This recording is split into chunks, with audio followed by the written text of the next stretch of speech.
Nous sommes le 23 mars 2018. Il est 20h, vous regardez le journal du média. Bonsoir à toutes et à tous. Dans un instant, Rémi Kenzo-Pagès reviendra sur les événements de la nuit dernière à la faculté de droit de Montpellier. Puis Théophile Kouamouo nous présentera sa sélection toute personnelle des infos de la semaine. Et enfin, Julie Maury viendra nous présenter la météo sociale de cette semaine. Mais d'abord, c'est l'actu.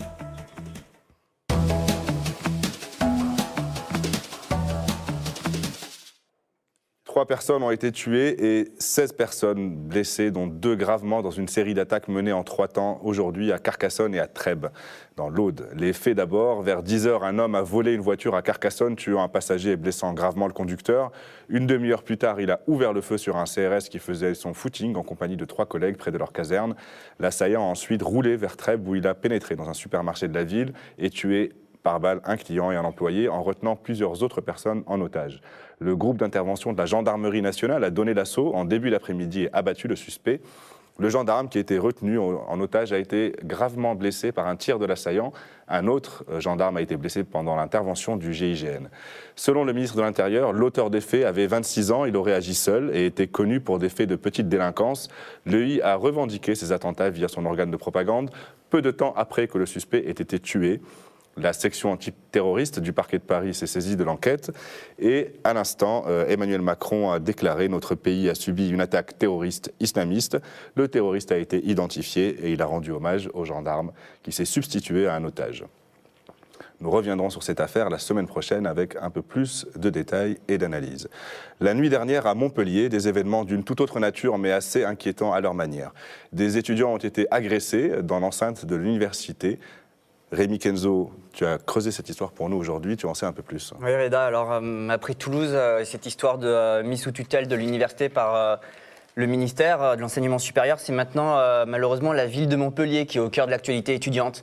Alors la nuit dernière, vers minuit, un groupe d'hommes armés de palettes en bois et de bâtons ont pénétré dans un amphithéâtre de la faculté de droit occupé par des étudiants grévistes. Ils ont frappé plusieurs occupants, dont 3 qui sont très sérieusement blessés et qui ont été évacués à l'hôpital. Alors le but des assaillants, les évacuer de force du campus. De nombreuses vidéos circulent sur les réseaux sociaux.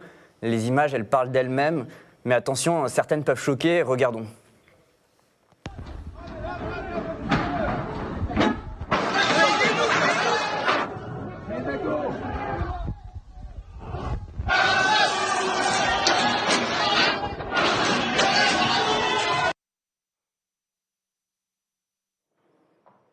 Effectivement, on voit pas mal de violence sur ces images. Ouais, alors les étudiants que l'on a contactés sont tous très choqués. Ils sont surtout très en colère, en particulier contre le doyen de la faculté de droit et l'administration de l'université. Alors, des accusations vraiment très graves en sont portées. Les étudiants, ils affirment que c'est le doyen lui-même qui a permis à ces miliciens d'entrer dans le bâtiment. Alors, certains disent avoir même reconnu un professeur de droit parmi les agresseurs cagoulés, ainsi que des militants d'extrême droite. Alors nous, aux médias, on a voulu faire du fact-checking, on a décortiqué très longuement des vidéos, y compris des images qui n'ont pas circulé sur Internet. Et dans une vidéo que nous avons récupérée, on peut voir, une fois les étudiants grévistes expulsés à l'extérieur du campus, les agresseurs s'enfermer à l'intérieur avec des personnes de l'administration. À la fin de la vidéo, on les voit même applaudir. Je vous propose de la visionner avec nous.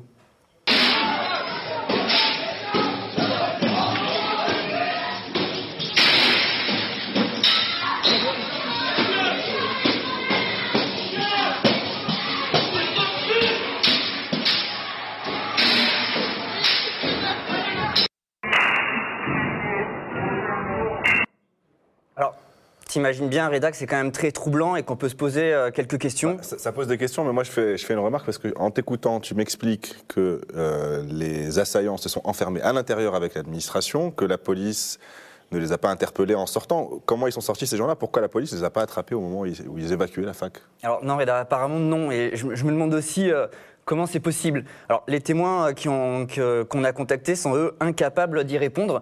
Pourtant, la police s'est bien rendue sur les lieux, mais elle a refusé d'intervenir, prétextant qu'elle n'avait pas l'accord de l'université. Personne n'a pu me dire comment ces agresseurs ont pu partir sans être inquiétés. C'est vraiment bizarre. Et de leur côté, les étudiants mobilisés ne comptent pas en rester là. Plusieurs victimes comptent bien porter plainte. À Paris, un rassemblement de soutien a eu lieu place de la Sorbonne à 19h. Une pétition circule sur Internet pour exiger la démission du doyen de droit. Une délégation a rencontré la préfecture de Montpellier cet après-midi. On le voit, l'affaire, elle prend de l'ampleur. les autorités commencent à la prendre au sérieux, très au sérieux. La ministre de l'Enseignement supérieur, elle a missionné une enquête de l'Inspection générale de l'administration de l'éducation nationale et de la recherche. Et de notre côté, nous avons contacté la préfecture, le rectorat, l'université, mais aucune de ces institutions n'ont répondu à nos questions. Mais là, je viens d'avoir des nouvelles de la délégation justement qui s'était rendue à la préfecture. Elle vient d'en sortir de la préfecture. Et voilà, il y aura des informations comme quoi la rectrice et le préfet demandent la démission du doyen de la faculté de droit. Alors, ce sont des informations quand même à vérifier. Alors, ce qui est sûr, par contre, Rémi, c'est l'entretien qu'on a vu accordé par le doyen à France 3, dans lequel il se dit fier de l'intervention des étudiants qui ont évacué dans la violence ces occupants de l'amphithéâtre. Donc, on attend avec hâte les suites de l'enquête demandée par la ministre de l'Enseignement supérieur. Voilà, exactement, c'est incroyable. Merci Rémi Kenzo. Et le doyen ne condamnait pas les violences et donnait sa version des faits. Les étudiants sont un peu bagarrés entre eux et les grévistes sont sortis. Quels étudiants?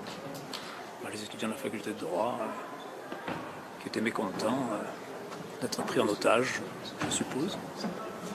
Ce matin, la faculté de droit est toujours sous surveillance policière. Les entrées sont filtrées et les cours ont repris. Sur le parvis, les étudiants agressés encore sous le choc sont venus dénoncer les violences. Et ce matin, ce même doyen de la faculté de Montpellier que vous venez de voir dans ce reportage dément avoir commandité ces violences, mais ne les condamne pas explicitement. Écoutez Philippe Pétel au micro de Philippe Sens et Joanne Mériot. Moi, je ne demandais qu'à voir la police toute la journée. Je ne l'ai pas eu, au grand désespoir des étudiants qui étaient autour de moi. Hein. On attendait la police parce que en fin d'après-midi, l'évacuation aurait pu être faite par la police sans aucune difficulté. Hein. Et à un moment, il y avait une trentaine, une quarantaine d'occupants que la police aurait pu évacuer sans aucune difficulté. On a laissé passer cette fenêtre et à ce moment-là, les étudiants qui étaient autour de moi l'ont très mal pris. Hein. Et vous vouliez avoir fait rentrer ces gens-là? Oui, absolument. Je n'ai fait rentrer personne. Il y avait une bonne cinquantaine d'étudiants qui étaient là. Hein. Et ils ont voulu se défendre. Voilà. Et moi, je ne peux pas les en blâmer. Pour vous, c'est des étudiants en fait, qui étaient contre cette occupation? Absolument. Les étudiants en droit qui étaient là étaient tous contre l'occupation. Mais il y avait les personnes cagoulées qui sont intervenues. Alors là, si certains étaient cagoulés, décagoulés, j'en ai vu de temps en temps, mais enfin, ils étaient plutôt dans le clan des occupants. Hein. Moi, je suis assez fier de mes étudiants. Je les approuve totalement. Les occupants. Hein. Moi, je suis assez fier de mes étudiants. Je les approuve totalement. Salut Théo. Salut Rida. Aujourd'hui, tu vas nous donner ta lecture toute personnelle de quelques actualités de ces derniers jours. J'ai hâte de voir ça et ça va être pas mal illustré, je crois. Oui, c'est 3 sujets que j'ai choisi d'illustrer par des images. Je vais commencer par le traitement des manifestations d'hier par la presse écrite française. Un traitement qui suit assez bien les lignes politiques plus ou moins affirmées de nos quotidiens nationaux, y compris quand ils martèlent qu'ils n'en ont pas. Comme tu sais, il y a toujours un après-match après les manifs, quand il est question de les évaluer et d'en tirer les enseignements. Alors on commence notre petit feuilletage. Sans surprise, l'Humanité, le journal de tendance communiste, met en avant l'ampleur des mobilisations via des chiffres et une grande photo, mais aussi le décalage entre cette réalité et les propos d'Emmanuel Macron disant « Je ne sens pas de colère dans le pays ».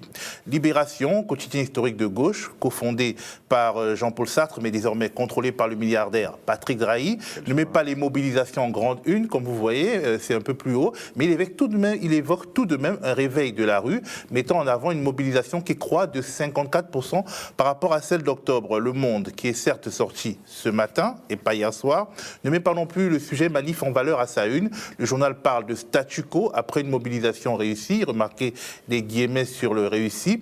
Le quotidien contrôlé notamment par le magnat des télécoms Xavier Niel et le banquier Mathieu Pigasse note toutefois que les manifestants sont nombreux et que l'exécutif craint un effet de contagion. Le Parisien, quant à lui, quotidien contrôlé par le groupe LVMH de Bernard Arnault, qui est quand même la 4e fortune mondiale selon Forbes, lui, il y va franco, il programme Urbit et Orbi, comme vous le voyez, que ça ne prend pas et que les mobilisations ne sont pas de nature à faire infléchir la politique du gouvernement. Le Figaro, quant à lui, le quotidien du marchand patron d'armes et sénateur LR Serge Dassault. À la même tonalité, il met en avant les divisions des syndicats, il parle d'un demi-échec et de la mobilisation qui, finalement, Pascal Ebas, renforce l'exécutif. Bon, alors je me suis demandé quel fait alimentait ce constat. Eh bien, ce sont des chiffres. Pour y arriver, Le Figaro compare cette première mobilisation de cette séquence-ci à la plus forte manifestation contre la loi El Khomri qui a été de 500 000 personnes. Pourquoi? Eh bien, parce qu'en comparant cette première manifestation à la première manifestation de cette séquence El Khomri, ça ne fonctionnerait pas parce qu'il y avait 224 000 manifestants à l'époque, selon la police, soit 30% de moins qu'hier.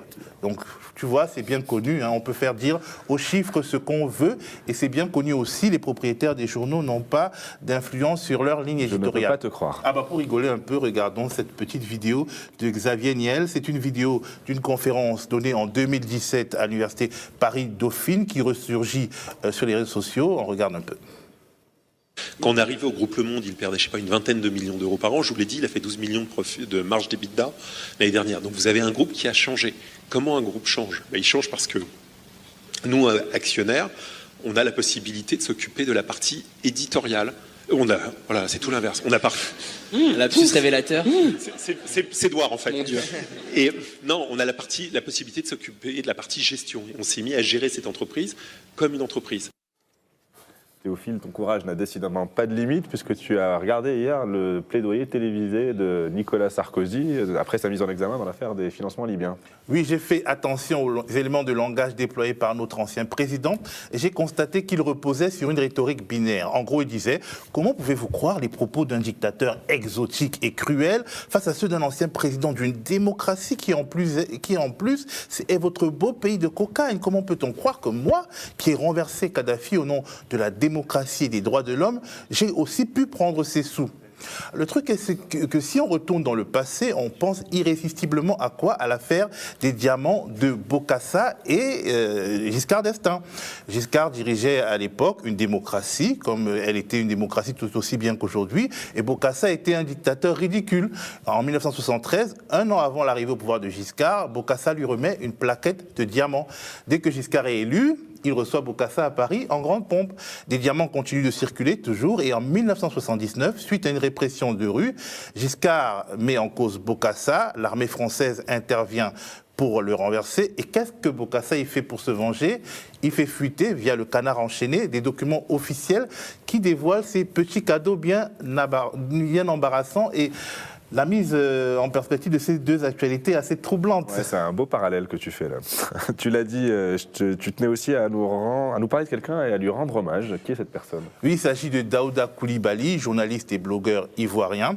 Hier, il a été tabassé, dépouillé pendant une manifestation de l'opposition à Abidjan, alors qu'il était en train de la retransmettre sur les réseaux sociaux par des policiers qui sont aisément reconnaissables si on y regarde de près, mais qui sont manifestement sûrs de leur impunité. En Côte d'Ivoire, les médias audiovisuels, la télévision, ils sont monopolisés par le gouvernement et la presse écrite est trop faible pour avoir une vraie influence. Internet, les réseaux sociaux sont les seuls endroits de relative liberté d'expression et Daouda Coulibaly est un jeune homme courageux qui a été obligé de démissionner de la web TV privée mais contrôlée par le pouvoir, dans laquelle il travaillait, parce qu'elle tentait de le bâillonner. Maintenant, il est indépendant, il essaie d'informer comme il peut, de jouer avec toutes ces contraintes, et c'est pas facile, et il faudrait quand même qu'on y pense, parce qu'il faut rappeler que le régime d'Alassane Ouattara, le président ivoirien, a lui aussi été installé suite à une guerre pour la démocratie, lancée par Sarkozy, qui est d'ailleurs un de ses vieux amis, durant la même séquence que la guerre en Libye, c'est-à-dire en 2011. En Côte d'Ivoire aujourd'hui, on est toujours loin, mais alors très loin de la démocratie.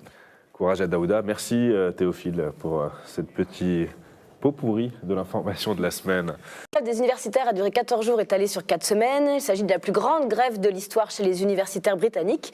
Elle a eu lieu du 22 février au 20 mars. 64 universités ont répondu à l'appel du syndicat University and College Union pour lutter contre l'organisation Universities UK qui représente les chefs des facultés et qui veut changer le système de financement à cause d'un soi-disant déficit, un déficit qui n'existe pas selon beaucoup d'économistes.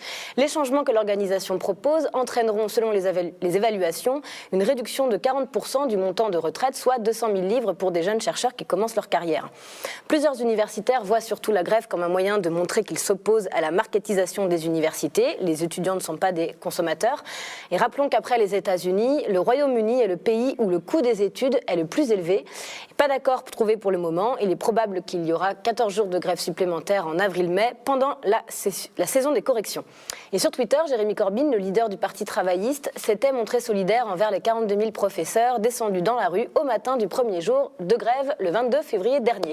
Espagne, por favor. En Espagne, depuis le 20 mars à 22h, les salariés du plus grand centre logistique d'Amazon d'Espagne à San Fernando de Henares, près de Madrid, ont arrêté leur activité. Une grève suivie à 98%, destinée à lutter contre la nouvelle convention collective proposée par Amazon. Les syndicats dénoncent une réduction des droits des travailleurs avec une augmentation des salaires en dessous du taux d'inflation, une réduction des primes de nuit et de la rémunération des heures sup. Les employés n'ont bénéficié d'aucune augmentation de salaire depuis 2016, rappelons-le. Et le moment... Quel petit tour d'Europe, le moment tant attendu, celui de la diffusion de notre petite vidéo fameuse désormais récapitulant la journée de mobilisation d'hier. C'est à vous.